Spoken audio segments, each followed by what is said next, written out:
Hey Carl, I'm going to teach you how to be rich using what I learned from the book Rich Dad Poor Dad. Everything we own either helps us become richer or makes us poorer. Something that makes us richer is called an asset, whereas something that makes us poorer is a liability. The formula to getting rich is to have as many assets and as little liabilities as possible. I know it sounds simple, but the most important concepts are often simple, so don't take it lightly. Once you learn how to make $1, becoming a billionaire just means doing the exact same thing a billion times. You're probably thinking, if I make $10 an hour, that means I'll have to work 100 million hours to be a billionaire. When you get paid for the amount of time you work, that's called active income. So if you're referring to active income, you're probably right.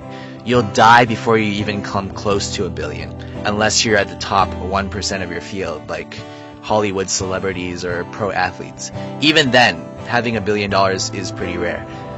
There is another type of income called passive income that makes money for you even while you sleep. Before I get into what passive income is, let's go back to assets and liabilities. So, let's say a house. Is that an asset or a liability? Well, it depends. If you live in that house and you're losing money every month from the bills and mortgage payments, then it is a liability. If, on the other hand, you rent it out and you receive more money than what you have to pay to keep the house, then it would be an asset. One of my buddies pays $1,000 a month for his condo unit, which includes utilities and everything, so $1,000 in total. But he rents out half of his place for $1,200. Don't ask me how he does it. So not only does he live there for free, he actually makes $200 every month. That makes his condo unit an asset. The $200 he makes is passive income because he doesn't have to actively spend his time in order to make that money. Once you can make passive income, all you have to do is repeat what you're doing.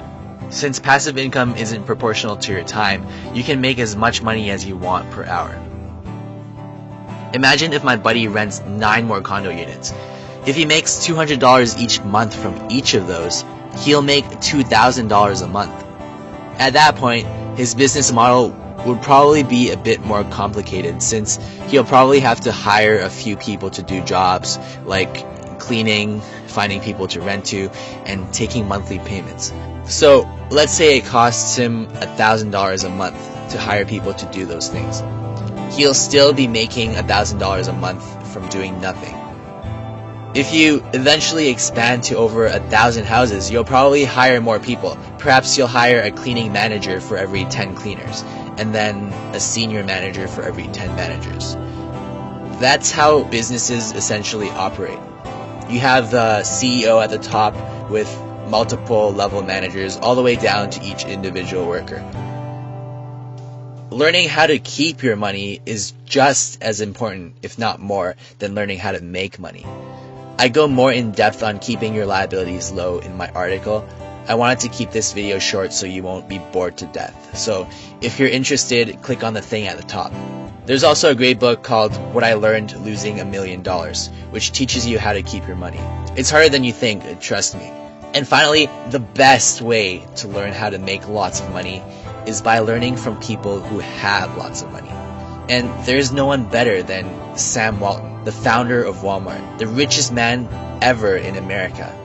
He wrote a book about his life before Walmart and the challenges he faced in his businesses.